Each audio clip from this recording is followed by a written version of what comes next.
दोस्तों Indo farm equipments limited इस company का आईपीओ 31 दिसंबर 2024 से 2 जनवरी 2025 के दिन सब्सक्रिप्शन के लिए खुला रहेगा। दोस्तों साल 2024 का आखिरी आईपीओ और साल 2025 का पहला आईपीओ, यानी कि आखिरी और पहला दोनों का इसको खिताब मिलेगा। फेस वैल्यू कंपनी ने अपने शेयर की रखी है 10 रुपए प्रति शेयर। प्राइस बैंड होगा 204 रुपए से 215 रुपए प्रति शेयर। एक लॉट में 69 शेयर्स कंपनी ने फाइनल किए हैं। दोस्तों बात करें टोटल इशू साइज की, टोटल इश्यू साइज है 260 करोड़ 15 लाख रुपए। मात्र फ्रेश इश्यू इससे चाहिए 184 करोड़ 90 लाख। ये पैसा दोस्तों कंपनी के जेब में जाएगा। ऑफर फॉर सेल भी है इसके अंदर 75 करोड़ 25 लाख। ये पैसा प्रमोटर्स अपने स्टेक्स सेल कर रहे हैं। अब दोस्तों देखिए ये जो टोटल इशू साइज है इसमें क्यूआईबी कैटेगरी को इन्होंने दिया है 50%, रिटेल कैटेगरी के निवेशकों के लिए 35% रहेगा और एनआईआई एचएनआई के लिए 15%। आइए इसकी टाइमलाइन देख लेते हैं। आईपीओ 31 को खुलेगा और 2 जनवरी को बंद हो जाएगा। Basis of allotment company final करेगी 3 जनवरी 2025 को और रिफंड होगा 6 जनवरी को। यानी अगर आपको ये नहीं मिलेगा पैसा, और दोस्तों रिफंड होगा, इनिशिएशन ऑफ रिफंड होगा 6 जनवरी 2025 अगर शेयर आपको नहीं मिलता है तो, और अगर मिल जाता है तो आपके डीमैट अकाउंट में 6 जनवरी 2025 को ही क्रेडिट होगा।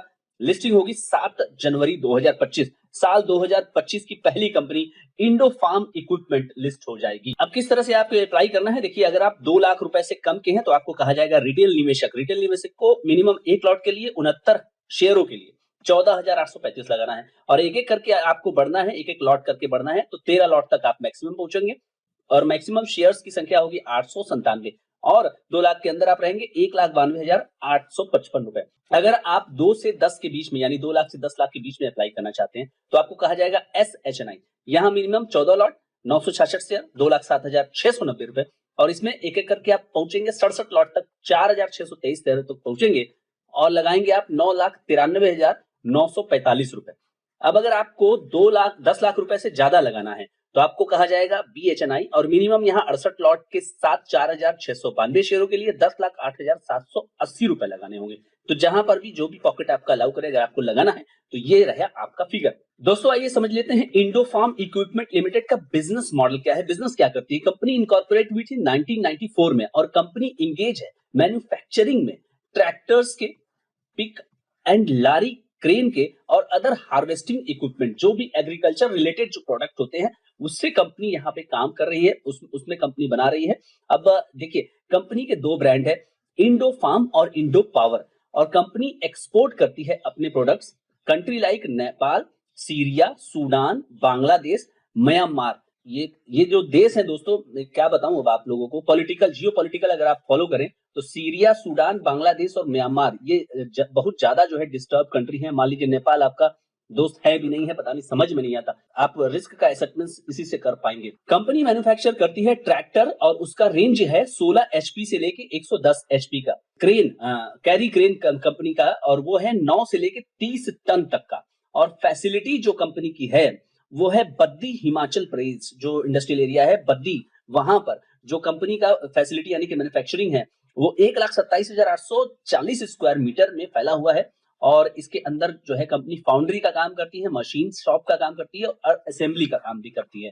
कंपनी ने 12,000 ट्रैक्टर और 1,220 पिक एंड कैरी क्रेन्स का प्रोडक्शन अपनी कैपेसिटी से हिसाब से एनुअल जो है वो कर सकती है। दोस्तों इन्होंने ये भी बताया हुआ है कि इन्होंने एडिशनल इंडस्ट्रियल लैंड जो है इसी मैन्युफैक्चरिंग फैसिलिटी के पास जो है खरीदा है, एक्वायर किया हुआ है, to build a new pick and carry crane manufacturing unit. यहाँ पर क्रेन और कैरी मैन्युफैक्चरिंग यूनिट बनेगी और उसकी कैपेसिटी हो जाएगी 3,600 यूनिट पर ईयर। 30 जून 2024 के अनुसार इनके पास 938 इंप्लॉई इनके पे रोल पर काम कर रहे हैं। अब जैसा कि कंपनी ने यहाँ पे अपडेट दिया उसकी कुछ कॉम्पिटिटिव स्ट्रेंथ आप जान लीजिए। Fully integrated and established manufacturing setup है, ये बड़ी अच्छी बात है। और कंपनी के पास well educated and experienced management है। इन हाउस एनबीएफसी सेटअप भी है, यानी जिसको लोन चाहिए वो भी इनके एनबीएफसी से लोन लेकर ट्रैक्टर खरीद सकता है। और manufacturing wide range of product है और product acceptability in multiple countries and wide variety of financial institutions. अब दोस्तों मैं आ गया हूं आपको कंपनी की वेबसाइट पर लेके। इंडो फार्म जो है कोई परिचय का मोहताज नहीं है। जहां तक मुझे लगता है कि अगर आप गांव के सेक्टर से बिलोंग करते हैं, अगर आप गांव में रहते हैं या फिर गांव में आना जाना आपका है तो इंडो फार्म का ट्रैक्टर आपने जरूर देखा होगा। ये देखिए, देश की शान इंडो फार्म, ये है इनके ट्रैक्टर की design, Indo Farm tractor explore Indo Farms range of farming tractors including some of the most powerful tractors in India. तो ये कंपनी का है, ये देखिए कैरियन क्रेन है जो आपका इंडो पावर क्रेन्स, ये कंपनी बेच रही है। 150 प्लस डीलरशिप है और 1 लाख प्लस कस्टमर सेटिस्फाइड है और 20 प्लस कंट्री में अपना माल कंपनी बेच रही है। और हाईलाइट कंपनी ने आरएचपी में क्या किया है, बांग्लादेश, नेपाल, सीरिया, सूडान और म्यांमार। ये आप बात को ये ध्यान में रखना होगा, लेकिन बाकी कंट्रीज भी हैं, 40 से ज्यादा देशों में अवार्ड, सीएसआर, ये सारी चीजें कंपनी यहाँ पे बताते हुए नजर आ रही है। अब आइए दोस्तों देख लेते हैं कंपनी के फाइनेंशियल्स पर। 31 मार्च 2022 कंपनी के एसेट्स थे 619 करोड़, 2023 622 करोड़, 2024 647 करोड़। बड़ी छोटी कंपनी है और छोटे बेस पर कंपनी डेवलप कर रही है। किस तरह से देखते हैं, 275 करोड़ का लोन है कंपनी के ऊपर, 280 करोड़, देन 270 करोड़ और फिलहाल 30 जून 2024 को 245 करोड़ कंपनी का जो लोन है वो धीरे धीरे घटता हुआ नजर आ रहा है। रेवेन्यू की बात करें 352 करोड़, 371 करोड़, 375 करोड़ और 75 करोड़ 30 जून 2024। अब दोस्तों यहाँ आप देखिए कि रेवेन्यू जो है कंपनी का ग्रेजुअली धीरे धीरे बढ़ता हुआ नजर आ रहा है। अगर आप 2023 से 24 की बात करेंगे तो मात्र 4 करोड़ के आसपास कंपनी का रेवेन्यू जो है वो बढ़ा। और अगर आप नेट प्रॉफिट की बात करें तो 13 crore 72 lakh, 15 crore, 15 crore 60 lakh profit after tax margin की वो भी काफी कम कंपनी जनरेट करने में सफल हो पा रही है। नेटवर्थ कंपनी का इस समय फिलहाल 342 करोड़ 25 लाख रुपए। तो ओवरऑल अगर दोस्तों देखा जाए तो काफी छोटे बेस की कंपनी है, स्मॉल बेस की कंपनी है और सेल्स का जो बेस है वो भी काफी कम है यहाँ पर। तो दोस्तों छोटी कंपनी, छोटा वैल्यूएशन होगा ही। इंडो फार्म इक्विपमेंट अगर अपने हाई प्राइस बैंड पर ही लिस्ट होती है तो 1033 करोड़ की कंपनी एक बाजार में लिस्ट होते हुए नजर आएगी साल 2025 में 7 तारीख को। और अगर बात करें आरओई की, मात्र 5%, आरओसीई मात्र 9%, डेट टू इक्विटी यहाँ पे 0.01 है। दोस्तों छोटी कंपनियों में ये सारी समस्याएं तो होती ही हैं। रिटर्न ऑन नेट वर्थ भी देखिए 5% से नीचे और पैट मार्जिन भी केवल 4.25% भी नहीं है, उससे ही कम। और अगर प्राइस टू बुक की बात करें तो 2.55 है, इसमें थोड़ा सा कंपनी ने राहत देने की कोशिश की है। देखिए पोस्ट आईपीओ ईपीएस होगा 2 रुपए का और कंपनी मांग रही है आपको 105 का पीई। 105 का पीई दोस्तों 2 रुपए के ईपीएस के साथ कंपनी ने यहाँ पे मांगा हुआ है। आप अगर एस्कॉर्ट्स के साथ इसकी कंपैरिजन करेंगे तो 96 रुपए का यहाँ पर ईपीएस है और पीई है करीब करीब 37। एक्शन कंस्ट्रक्शन की बात करेंगे तो 27 का है और यहाँ पे 47 का पीई चल रहा है इस समय बाजार में। अब दोस्तों कंपनी इस पैसे का क्या करने वाली है, जो पैसा कंपनी का फ्रेश इशू वाला है वो पैसे का कंपनी क्या करेगी, आइए देख लेते हैं। कंपनी करने वाली है setting up a new dedicated unit of expansion of their pick and carry cranes. जो पिक एंड कैरी क्रेन्स है उसकी मैन्युफैक्चरिंग कैपेसिटी बढ़ा करके कंपनी 3600 क्रेन करने वाली है, उसके लिए पैसा प्रयोग होगा और कुछ पैसा कंपनी बोरिंग्स जो है उससे चुकाएगी और फर्दर इन्वेस्टमेंट करेगी एनबीएफसी सब्सिडियरी में जिसका नाम है बड़ौदा फाइनेंस लिमिटेड और कंपनी जनरल कॉर्पोरेट पर्पस के लिए भी ये पैसा रखेगी। तो कुल मिलाकर के कंपनी अपने पैसे का आपको बता रही है कि फ्यूचर के ग्रोथ के प्रोस्पेक्ट से प्रयोग करने वाली है। अब दोस्तों आज की तारीख है 26 दिसंबर 2024। कल की अगर बात करें 25 तारीख 215 हाई प्राइस बैंड 55 रुपए की जीएमपी 25% थी और अगर 26 तारीख यानी आज की बात करें 215 की हाई प्राइस बैंड पे 85 का जीएमपी चल रहा है और परसेंटेज में अगर इसको आप देखेंगे तो 40% के आसपास यहाँ पे जीएमपी चलता हुआ नजर आ रहा है। दोस्तों अगर कंपनी के बिजनेस की बात की जाए तो आपको ये बात समझ के चलनी होगी कि कंपनी का जो बिजनेस है ना वो एक सीजनल बिजनेस है।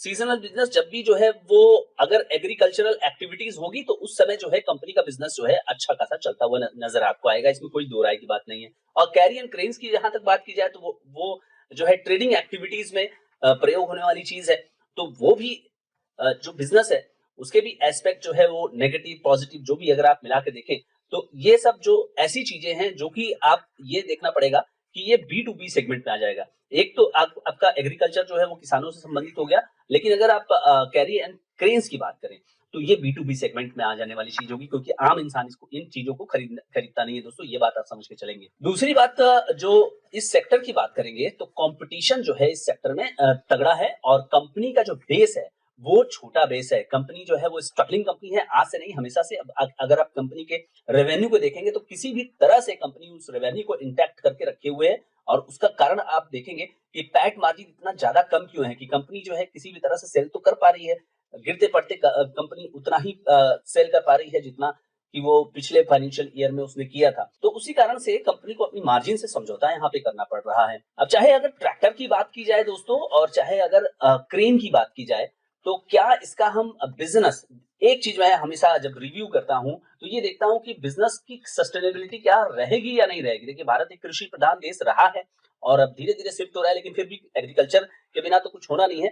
और ट्रैक्टर की बिक्री अपने आप रहेगी, इंडस्ट्रियल सेक्टर में क्रेन की बिक्री भी रहेगी ही, क्योंकि भाई हमारा देश अभी ग्रो करना तो शुरू ही हुआ है। तो बिजनेस की सस्टेनेबिलिटी में यहाँ पर कोई डाउट नहीं है, इसमें कोई आपको शक नहीं होना चाहिए कि बिजनेस इनका बढ़ता रहेगा। अब रही बात यह है कि कंपनी कंपटीशन को किस तरह से मैनेज कर पाती है और अपने आप को बाजार में स्थापित कर सकती है या नहीं कर सकती है, ये तो फ्यूचर बताएगा। लेकिन अभी तक के परफॉर्मेंस को अगर आप देखें तो कंपनी का जो एक्सपोर्ट है, अगर आप देश की बात अगर छोड़ दे, अगर एक्सपोर्ट की बात करें तो कंपनी छोटे छोटे देशों में जो है वो एक्सपोर्ट भी करती है।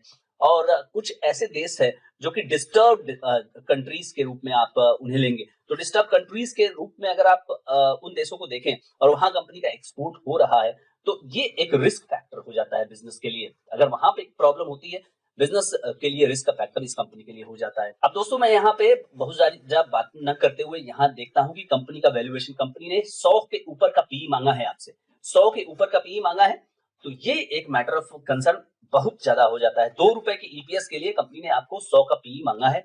अब आप समझ के चलिए कि आपके पास क्या बचने वाला रहेगा। लेकिन 1000 करोड़ का मार्केट कैप होगा, ये भी आपको समझना है। दो एस्पेक्ट है, 1000 करोड़ का मार्केट कैप, ये आपको देख के थोड़ा सा मन में पानी आएगा, लेकिन 100 का पीई है, ये भी समस्या है। तो दोनों चीजें देखो, देखिए साथ में नहीं मिल सकती। एक छोटी का बेस की कंपनी और ठीक ठाक कंपनी और साथ ही साथ जो है सस्ती भी मिले, ये नहीं हो सकता। कंपनी ने वैसे काफी ज्यादा प्राइसिंग करके यहाँ पे आईपीओ लाने की कोशिश की है। तो जो भी करना है आपको अपने फाइनेंशियल एडवाइजर से समझ के करना है, ये मेरा डिस्क्लेमर है जो कि आपको मानना है।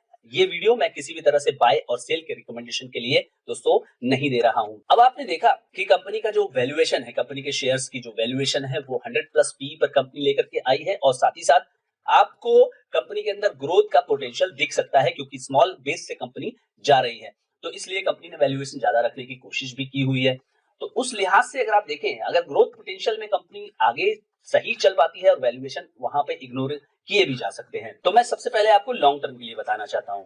तो लॉन्ग टर्म मैं अपने लिए बताना चाहता हूं, इनफैक्ट आपके लिए नहीं, आपको तो फाइनेंशियल एडवाइजर से समझना है।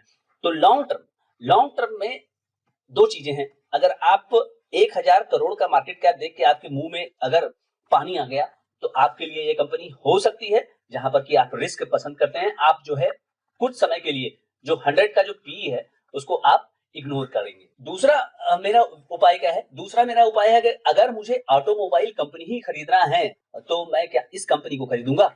ये भी लोग सोच सकते हैं कि लॉन्ग टर्म पोर्टफोलियो में अगर मुझे ऑटोमोबाइल कंपनी ही लेना है और मुझे ट्रैक्टर ही लेना है, तो क्या मेरे पास जो है एस्कॉर्ट्स नहीं है जो जिसने कि बाजार को प्रूव किया है? तो इस तरह से भी आपको देखना चाहिए। और जहां तक बात है इन एंड आउट की, यानी लगाइए और निकलिए एक हफ्ते के अंदर, तो आपने देखा जीएमपी 40%, यहां पर भी आपके मुंह में पानी आना चाहिए। ठीक है, अगर नहीं आ रहा है तो अच्छी बात है, आपको अपने फाइनेंशियल एडवाइजर से समझना चाहिए और उसके बाद मुंह में पानी लाना चाहिए। तो आप यहां पर GMP trend along with valuation, उन दोनों ही चीजों को देखेंगे और उसके आधार पे आप यहाँ पे लिस्टिंग गेन के लिए जा सकते हैं। तो मुझे लगता है कि यहाँ पे एटलीस्ट आपको एटलीस्ट 20% का लिस्टिंग गेन ऑन डे 1, ठीक है, ऑन डे 1 होना चाहिए। तो दोस्तों इस वीडियो में इतना ही। अगर आप चैनल पर नए हैं तो सब्सक्राइब जरूर करें, लाइक करें, शेयर करें, कम से कम एक लाइक तो जरूर करें। वीडियो बनाने में दोस्तों काफी एफर्ट लगता है, आपका जो लाइक है वो एक मोटिवेशन का फैक्टर होता है। Thank you so much friends.